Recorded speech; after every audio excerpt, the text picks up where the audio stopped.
પ્રયાગરાજ મહાકુંભમાં મહાશિવરાત્રી માટે નો vehicle zone અને કડક સુરક્ષા વ્યવસ્થા કરાઈ। પ્રયાગરાજમાં મહાકુંભ 2025ના અંતિમ સ્નાન પર્વ મહાશિવરાત્રી માટે 1 કરોડથી વધુ શ્રદ્ધાળુઓની આવવાની સંભાવના છે। આ વિશાળ ભીડને ધ્યાનમાં રાખીને પ્રશાસને સુરક્ષા અને ભીડ નિયંત્રણ માટે કડક વ્યવસ્થાઓ કરી છે। 25 ફેબ્રુઆરી 2025ના રોજ બપોરે 4 વાગ્યાથી મેળા વિસ્તારમાં અને સાંજે 6 વાગ્યાથી સમગ્ર પ્રયાગરાજ કમિશનરેટમાં નો વ્હીકલ ઝોન જાહેર કરવામાં આવ્યો છે, જેથી શ્રદ્ધાળુઓને સરળતા અને સુરક્ષા મળી શકે। ભીડનું યોગ્ય સંચાલન કરવા માટે પ્રશાસને નવા ટ્રાફિક પ્લાનની જાહેરાત કરી છે।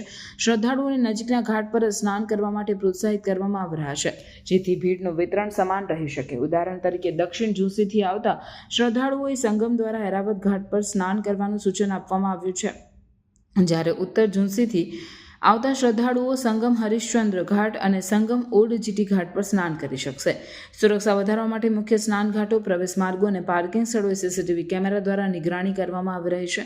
આ ઉપરાંત ભીડની ગતિશીલતા પર નજર રાખવા માટે AI આધારિત ફેશિયલ રિકગ્નિશન અને ક્રાઉડ મોનિટરિંગ સોફ્ટવેરનો ઉપયોગ કરવામાં આવી રહ્યો છે, જેથી કોઈ અનિચ્છનીય ઘટના ટાળી શકાય। શ્રદ્ધાળુઓની સુવિધા માટે રેલવે, હવાઈ માર્ગ અને માર્ગ પરિવહનમાં વિશેષ વ્યવસ્થાઓ કરવામાં આવી છે। રેલવે દ્વારા વધારાની ટ્રેનોની વ્યવસ્થા કરવામાં આવી છે, જ્યારે બસ અને ખાનગી વાહનો માટે વિશેષ ટ્રાફિક વ્યવસ્થા પણ લાગુ કરવામાં આવ્યું છે। મુખ્ય સ્નાન ઘાટો, પ્રવેશ માર્ગો અને પાર્કિંગ સ્થળોએ પૂરતા માર્ગદર્શક ચિહ્નો લગાવવામાં આવ્યા છે, જેથી શ્રદ્ધાળુઓને કોઈ અડચણ ન પડે।